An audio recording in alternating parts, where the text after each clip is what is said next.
Hi, my name is Brenna Stanton, and this is my All About Me video. I am a student in RDG 510, and I'm getting my master's in literacy education at Arizona State University. I was born and raised in Norwell, Massachusetts. Norwell, Massachusetts is a little tiny town right outside Boston. It's this little area that's in red. Surrounding it is an area called South Shore. So if you are familiar with Boston or Massachusetts, I am about 30 minutes outside of Boston, and I'm also about 30 minutes away from the Cape, which the Cape is here again if you know anything about Massachusetts. Um, my town is really small. I didn't realize how small it was until I left. Um, it was a very affluent area. Again, I realized that as I left. So I was very fortunate to live in an area where I did and get access to the things that I was able to get just because of where I lived. This is the house that I grew up in, and it's also the house that my dad grew up in. He bought it from his parents, and when he bought it from his parents, on the right side of our house, he built an in-law apartment for my grandmother to live in. Since my grandfather passed away, she lived in there, and she was able to live with us, but still have her own space. This is my family. I am the oldest. Two children. I have a younger brother who's about 3 years younger than me. Um, like I said, we grew up in Norwell, Massachusetts with my grandmother, so my grandmother was always there. If my parents needed to go out ever or wanted to go out, my grandmother was like the built-in babysitter.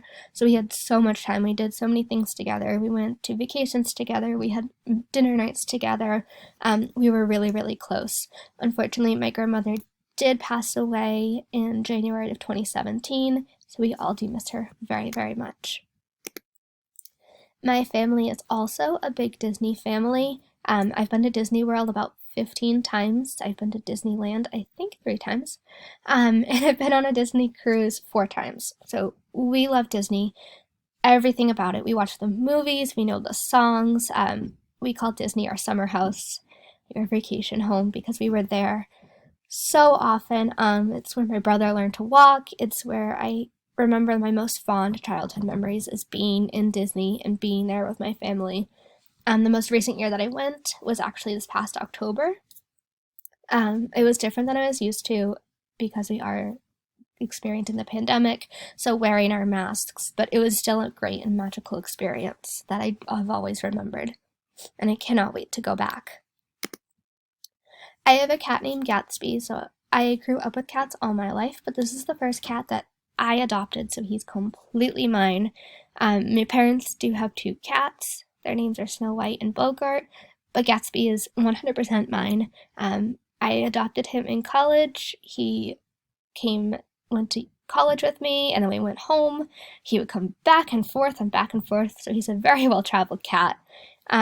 He was they told me at the animal shelter that he was a very shy cat, but I don't believe that at all. He's very vocal. He talks constantly. He'll do tricks. He's absolutely crazy, and I love him with my whole heart. This is him now.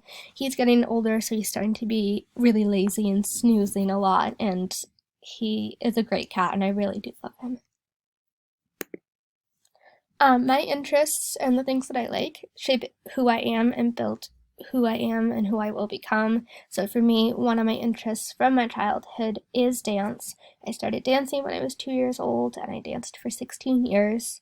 I was on a competition team, so this was part of my 1 year of my competition team, and we would compete all around New England. I did tap, jazz, ballet, hip hop, lyrical, contemporary, you name it, I probably did it or had some experience in it, and I loved it. It's where I made my closest friends. It also gave me an experience with teaching because I started when I was about 13 or 14. I started helping out with the younger kids, so the 2-year-olds or the kindergarteners in their dance classes, and that was my first teaching experience. And I loved it with my whole heart, and it inspired me to want to be a teacher. My other interest that definitely shaped who I am is reading. I love reading. As soon as I could figure out what those symbols meant on a page, I had a book in my hand. The book that definitely got me really into reading was Harry Potter. I read that when I was in the second grade, and I still love Harry Potter. I reread it constantly. But I wanted to be a teacher again for my dance experience, but also because I wanted to inspire other kids to read. Reading is so important for education, and it gives you many experiences, and it's just really fun. So reading is huge for me, for fun, to learn. I've made a bookstagram for fun. I really truly enjoy reading. My school years were also filled with a lot of great memories. As I said, I went to a very affluent school, so I had a lot of experience that I now realize how fortunate I was to have. Such as when I was in my junior year, I had the opportunity to go to Tanzania, in Africa, for a month, where I was able to do a 2-week volunteer experience and 2 weeks exploring the country. So during my time there, I was able to go and summit Mount Kilimanjaro. I was able to go on a safari, and I also worked at a school, which also definitely helped me inspire more to be the teacher that I want to be.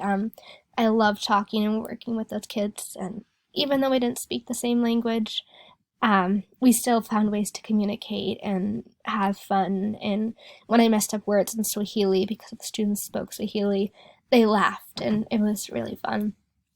I also have two friends that I'm still really close with, that even though we live in separate parts of the country, we keep in touch, and we have the memories from our school years to keep us together. I also met my boyfriend while I was in school. He also grew up in Norwell. We started dating though on our senior year of high school, and we're still together today. So we've been together for about 7 years. We've traveled to different places. I brought him to Disney twice. He's not a Disney person, but I'm getting there. Um, we eventually went to college together, and we currently would live with my parents as we're saving up for eventually trying to buy our own home.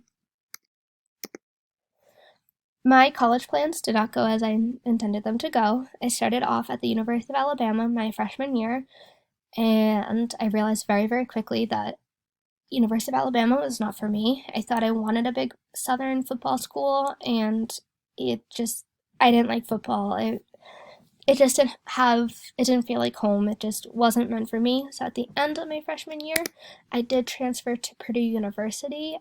Purdue is where my boyfriend went, so we were able to spend the last years of our undergrad together at Purdue.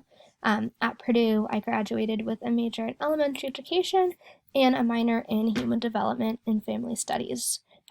Besides my interest in education, I'm also really interested in human development and how that affects us and our thought process and decisions, at different areas in our life. So I like to use that background knowledge in my own classroom as well as with the parents that I'm working with.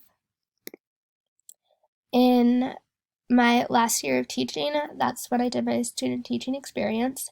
I was in a pilot program at Purdue. They wanted to test to see if it would be more beneficial for students to do a whole year of student teaching rather than just a semester like they typically do. So I did the whole year experience. I was supposed to start off on the first day of school and go all the way to the end.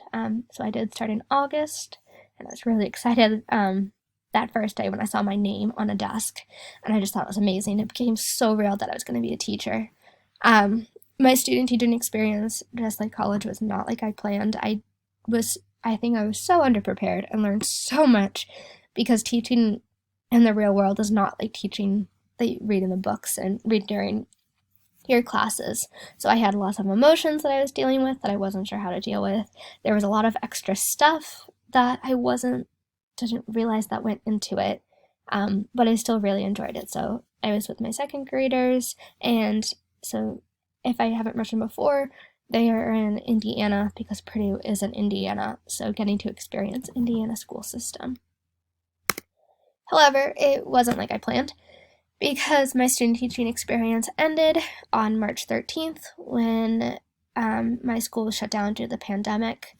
This was actually the last Snapchat I sent at my school. I sent it the morning of, and I remember very vividly thinking like, oh no, it's Friday the 13th and there's a full moon and there's a pandemic coming. What's going to happen? This can't get any worse. And about 4 hours later, it did because we shut down. We thought we were shutting down for 3 weeks, but it ended up being for the rest of the school year. So those 4 hours, I was managing the kids and trying to keep them calm and not realize that anything was up, while my mentor teacher was trying to set up their at-home learning. I was in Indiana, and at this time my parents were actually moving to Arizona, and because we didn't know what to expect and what was going on, I went with my parents to Arizona, just because we didn't know if it was 3 weeks, if it was for the rest of the semester. It was really unknown. So I moved in with my parents, who I still live with today, and they live in Surprise, Arizona. Once I got to Arizona, I knew that I was going to be here, I was ready to start preparing for my own teaching. I was still doing student teaching virtually, so I was in Arizona, my students were in Indiana. I was sending assignments back and forth, and they were sending assignments to me, and across country trying to do that, and also set up for my own classroom. I did get my first teaching job as a 3rd grade teacher. And thankfully I did end my student teaching with doing virtual, so it did help me that first year of managing a little bit between the online learning and the in-person learning. I am now a 2nd grade teacher at the same school. I decided to switch to 2nd grade just to see if that's where my place was at, if I like working with little kids. So for now I do teach with 32 2nd graders. And where I'll go next, I'm not really sure. So I cannot wait to see what happens. Alright, thank you for watching.